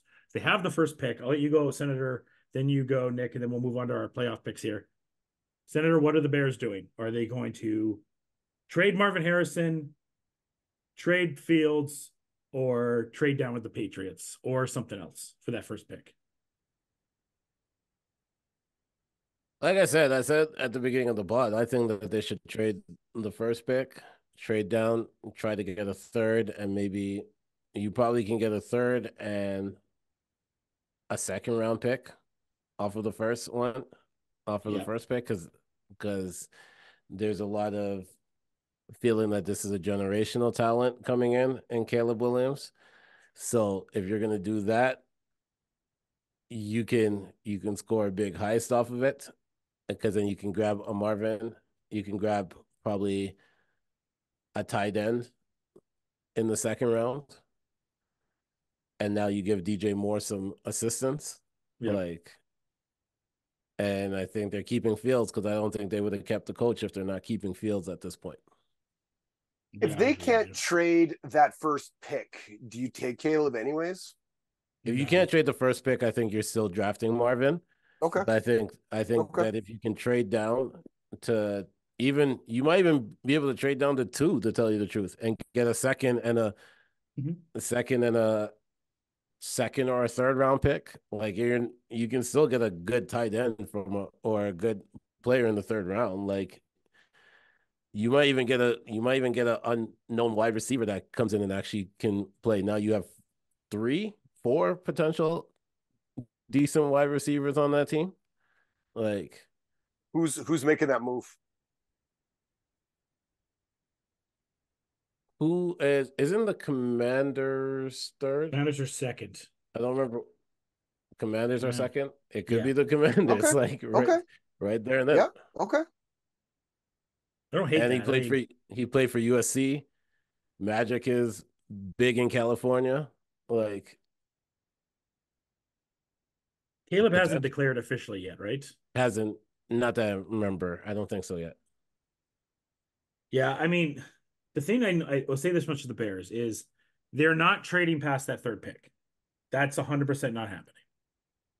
Because they will either take Caleb, take Drake, or take Marvin. So more than likely take Caleb or take Marvin. That's kind of where it's going to go. So they're either going to trade down to the pick. They're not going to trade back to, let's say, the Falcons or let's say the Raiders or to the Seahawks who want to trade up and restart their franchise. That's just not happening because have this level of a pick and to know that a guy like Marvin Harrison is there, you're not going to lose the opportunity to take a guy like that. That's why I think it's smart to finagle where you're going to go. Now, though you got to be careful with the Commanders because the Commanders could be like, hey, we're going to keep Howell and we're going to trade down this pick to someone that wants to trade up and take Marvin. And then you're stuck at 3 and you're like, shit.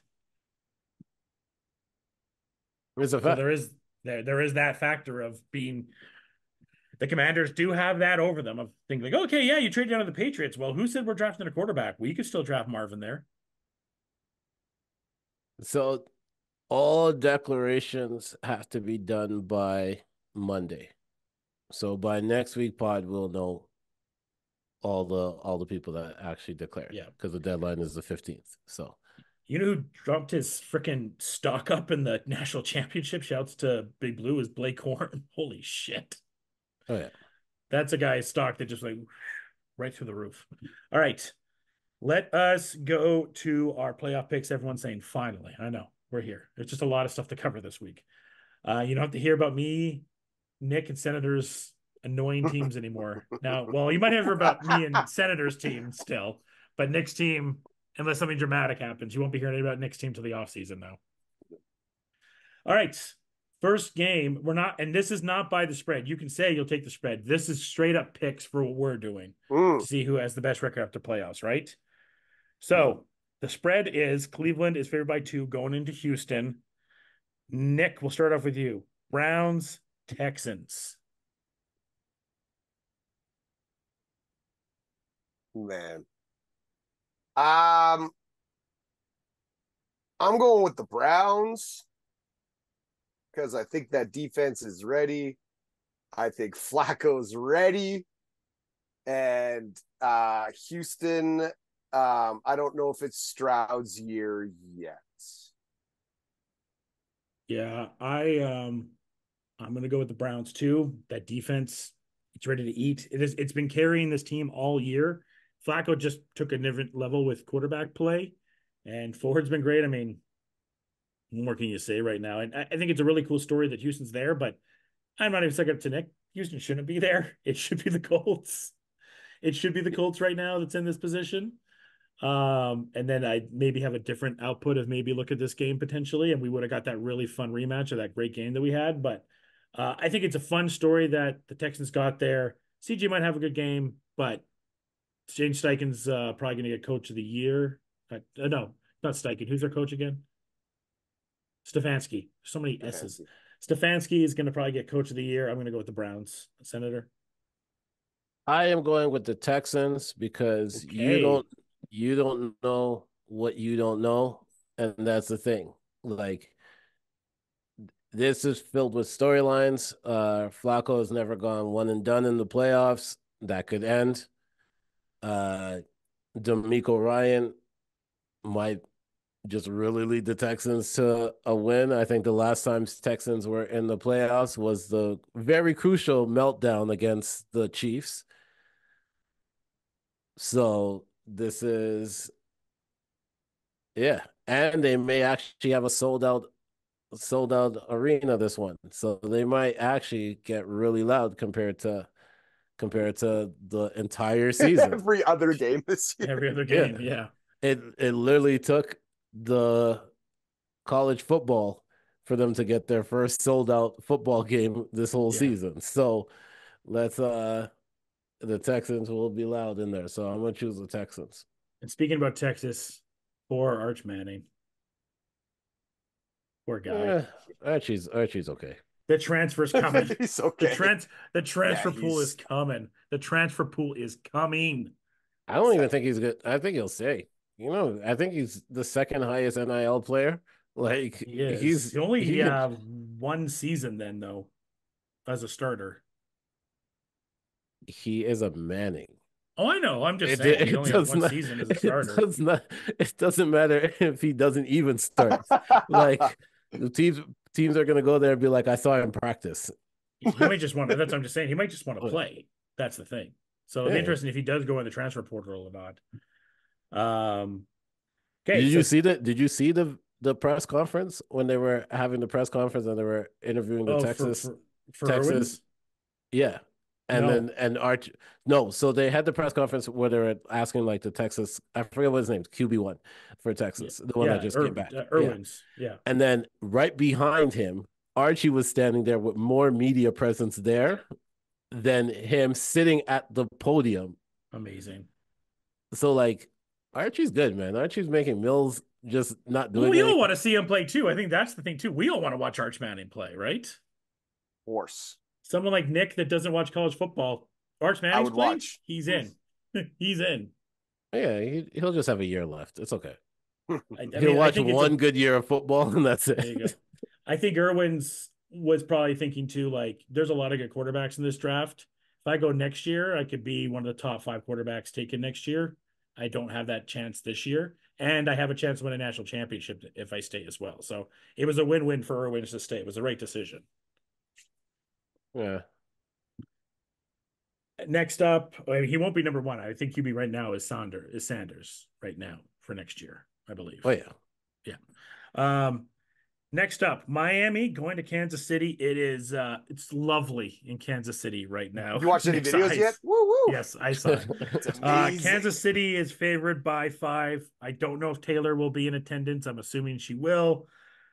We don't know the status yet of Waddle or Mozart at this point. Senator, Kansas City or the Dolphins? Give me the Chiefs because Taylor Swift turned to her boyfriend, the love of her life, and just played him the friggin' Joe Coy monologue from the Golden Globes and said, I can't have 2 losses this week. Okay. And so Kelsey's gonna ball out this game. So give me the Chiefs. If not, if they lose, do we have another wine shot of angrily drinking some wine like we did for the Joe Coy Golden Globes? No, she'll be chugging beer. She'll chug beer this one. Yeah. Nick, where are you going? Chiefs, man. The Tua's not going to play in this weather. Come on. Yeah, Jiu-Jitsu can only save you so much, right? Yeah. Like he can't save you from this much snow. You know what I'm saying? Like it's going to be a wild game. Tyreek's going to be sliding all over the place. He can't hit the brakes that fast. It's going to be wild. You got to feel bad for Miami. They do have a fun season, have a good season. They get the playoffs, and half the team is hurt. Like it's happened last year. Like Javon Holland's probably not playing. Xavier Howard's out. Yep. Bradley Chubb is done for the season. Like it just, Jalen Phillips is hurt. Waddle might not play. Moser might not play. I know they have Achane, but Moser's been awesome this year. I got to feel bad for the Dolphins because just like last year when they had Skylar Thompson in at quarterback, it's just like, man, you guys had a good season. You got to the playoffs, and then December, just everything gets. I can't go against Kansas City in the first round. Patrick Mahomes he's not losing a first round matchup, not yet. So I'm going to go with Kansas City in this one. I was gonna make a corny joke, but I still think I should Do it. make it anyways. Do it. Do it. This. Well, Miami is the definition of hard knocks. Literally. Yeah. And this should just show you never do the in season hard knocks ever again. If you're a playoff team. Oh no, the Cardinals had it last year.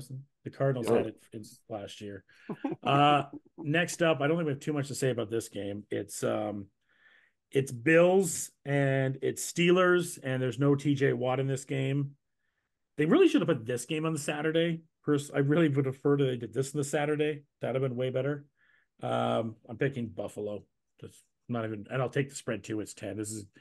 You don't even really have to, if you're not a Buffalo or Steelers fan, you don't even have to really wake up on the West Mountain Time area to really watch this whole game. You could probably even go out with your partner and do stuff in the morning. Don't have to really worry about this game. Buffalo. Josh is so disrespectful.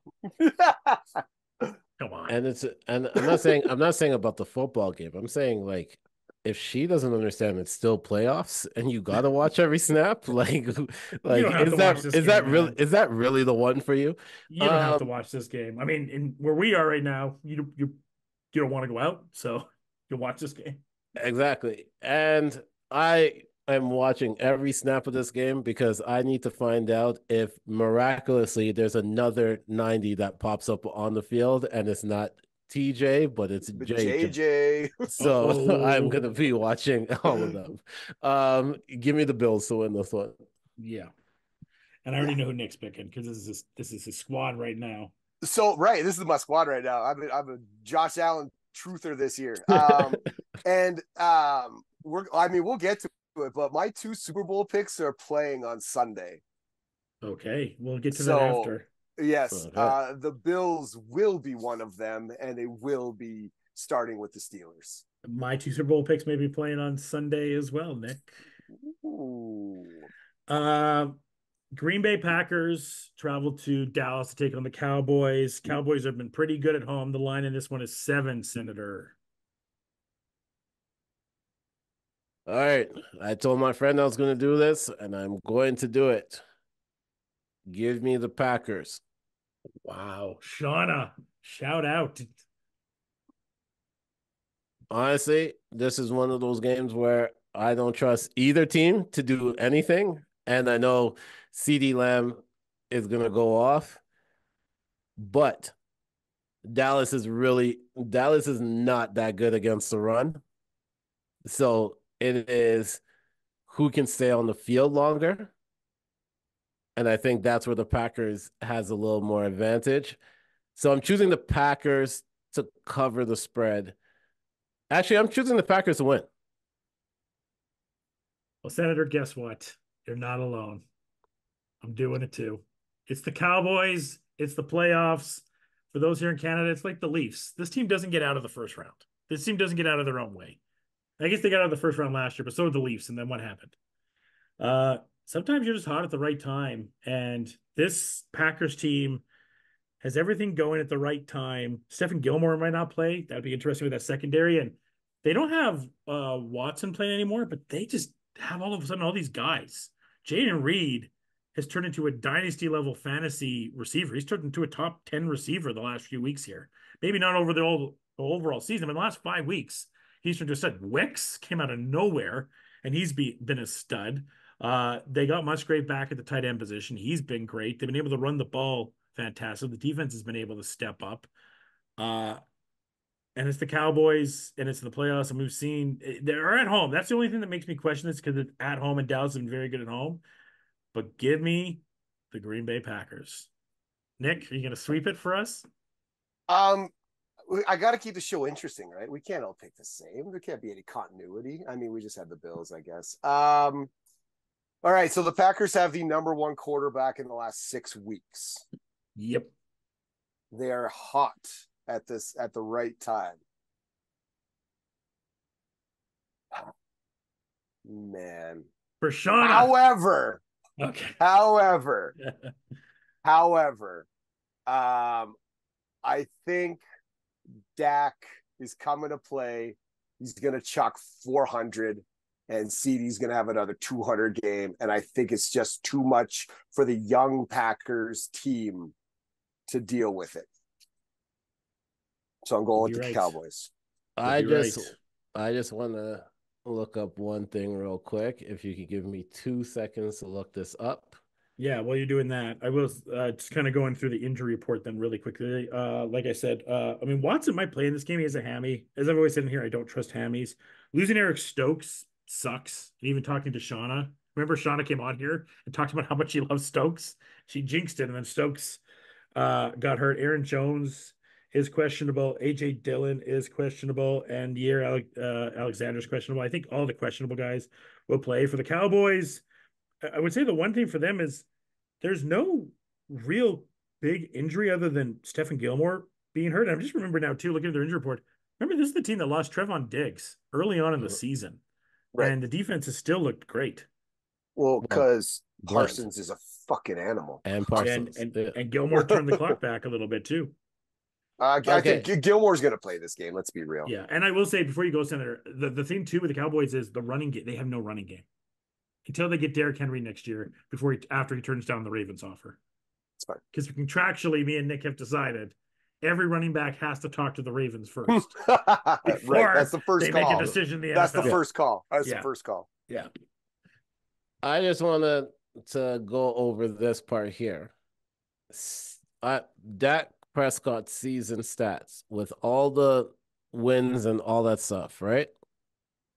4,516 passing yards, 36 touchdowns, 9 interceptions. Jordan Love, with the up and down year that he had, still threw for 4,159 yards, 32 touchdowns, and 11 interceptions. He is second in the league for touchdown, while Dak is first. Yep. So this will be a very interesting game. It's going to be a great game, regardless. This is going to be a shootout. I don't know if that 50.5 is high enough. I don't know if it is either. Like, this could be a shootout. This could be like in the 30s for both teams. We're going to have to talk about maybe a pod parlay, some players, any type touchdowns and some overs as well. We do that off the. Yeah. That's a group chat conversation. CeeDee Lamb touchdowns over 1.5. 100%. Actually, I'm interested. What game do you think is going to be higher scoring? I think we know the answer. Is it going to be Packers Cowboys or Lions Rams? Cowboys. Wow. Bills Steelers, because Bills might put up 40 something and Steelers put up like 18. Yeah, wow, that's a flex. It's 35.5 right now for that, Senator. Of course. Yeah. The Bills might get 35 on their own. So it's 35.5 and the spread is 10. Love it. Sunday night football. Rams, Lions, Nick. 3.5 for the Lions in Detroit. Lions trying to find their first playoff win since 1991. Yes, and it ain't gonna happen because the Rams are going to the Super Bowl and they're starting here with the Lions. Stafford back. Nick, do you and I have the same Super Bowl? Do you and I have the same Super Bowl? I got the Rams and Bills. Yeah, that's my Super Bowl. Yeah. That's my Super Bowl too. I'm picking the Rams as well. I just think the Rams are hot right now. And no Laporta scares me a lot because I have seen, as good as St. Brown has been a security blanket for Goff, Laporta has. McVay knows Goff inside out. He's going to he's dissected every part of his brain. He knows how he works. Kyron Williams is, I believe, RB2 right now in the league. Demarcus Robinson's came up as a receiving option, not to mention with what Cooper Kupp can do, and Puka Nacua, and Atwell, and you had Higbee in there. You have one of the best defensive players in the league that no one ever really talks about it with Aaron Donald anymore and wants to put some respect on his name. Yeah, give me the Rams. And we'll talk about whenever they face San Francisco because you can't tell me McVay is not ready for that. I think sorry, Senator. I just gotta say, the Aaron Donald thing is gonna be huge because if anybody else knows Goff as well as McVay, it's Aaron Donald. Yeah, and he's gonna throw Goff off that game. He's gonna talk all the shit, expose all the secrets. Yeah. When they had that game against Baltimore, that's when I started like, Okay, the Rams are for real. They are a for real team. Senator, who are you going with? If Laporta was there, I was going to choose the Lions. And I think as much as everyone's looking at the Stafford going back to You should know Laporta Detroit, is questionable. There is a chance No. Laporta will play. There is a chance. unless he's fully that. healthy. That's what I'm saying. Unless he's fully healthy. Yeah. That's the thing. I was really there. I really wanted Detroit to do this one because of that. Of course. Because mainly not because I wanted Detroit to get the win, but I wanted Jared Goff to get his redemption against the Rams. Mm-hmm. But with no Laporta, which is his safety blanket, it's not St. Brown. It is Laporta when it comes to it. Yeah. Even if he's slightly hurt, that does not help the situation. So I am gonna choose the Rams on this one too. Clean sweep. Monday Night Football, the last Monday Night Football game of the year. The struggling Philadelphia Eagles coming off a loss to the Cardinals, to the Giants. They have not been looking good. Last time they were on Monday Night Football, they got upset by the Seattle Seahawks. They face a potentially injured Baker Mayfield. We don't know the health of Baker Mayfield. Senator, who are you going with? Philly versus the Bucks. Philly has been looking horrible, but the Bucks have not been looking good. I mean, the Bucks have looked good, but without a healthy Baker, that's kind of a problem to me. So I'm gonna choose Philly because I think that Nick knows that his job might be at risk if he doesn't win this game. Yeah. Because they have not looked good for a long time. So yeah, give me Philly for this one. Nick? I'm going with Tampa. I am. I think the Eagles look really bad. I think the unsung running back of 2023 was Rachaad White, and he's a top 10 running back, and the Eagles have a really bad run defense. So I think they might actually be able to do something in there. The Eagles just look bad. And, shout out to my other homie, Nick in Vancouver, who's an Eagles fan, who said, nobody hates the Eagles like an Eagles fan. This is true. This is true. This is true. This is true. Man. I'm gonna go with the Bucks. Do it. It's funny, my boy Trevor, who's a big Bucks fan, he doesn't even believe in this team as much as I do believe it. And I think there's a sense too. We talked about kind of going back to Vegas and the culture they set. There's no culture in Philly right now. They hate it. They hate each other. They don't like each other. They just want the season done with. You can feel that. We've been on teams that are like that. This team doesn't want to play together. They're done. And yeah, the Bucks looked really bad against the Panthers, but I think that they kind of just took their foot off and there was times that Panther game, the Panthers should have probably won that game. The DJ Chark touchdown, he should have gotten. There's a few other things that happened in that. I just think the Bucks took their foot off the gas a little bit because they kind of felt that they could cruise a little bit. And that defense is still the defense that Brady had a few years ago. You mentioned Rachaad White. He's been great. And Baker has something to prove. This is the biggest game in Baker Mayfield's career. Baker Mayfield wins this game, and he goes back to being a respected top 12 quarterback in the league and gets paid.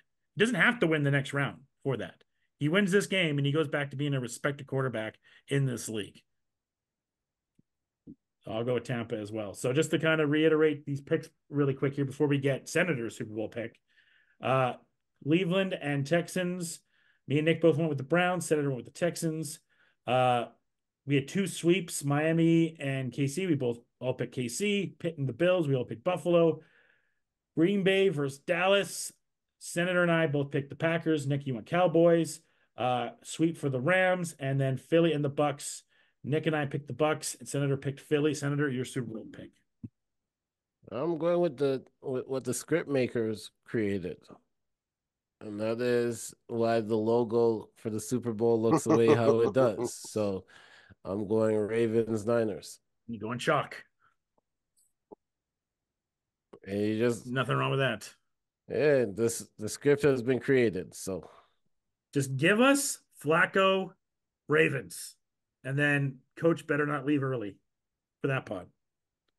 Because we need him to dissect every bit of that one. Win or lose. Win or lose. Win or lose. That's a fact. So everyone enjoy the week ahead. This is the last Monday Night Football game that we're gonna have. I think it's the last. I don't think there's the Saturday games the week after normally. Is it just 2 and 2? Yeah, it's usually Saturdays and Sundays. Oh, great. So I get to miss 2 I think weeks. it's 2-2. Great. I think it's 2-2. Yeah. Yeah, 2-2. So, and I will add to like the things been pointed out. The script writers, they were cooking, right? The Deshaun Bowl, the Tyreek Bowl. I don't think there's really anything with Buffalo and Pittsburgh, is there? No. Green Bay and Cowboys, the Des Catch, the rematch of that. Mike McCarthy, Rams and Lions. Enough said. And then Tampa and the Eagles.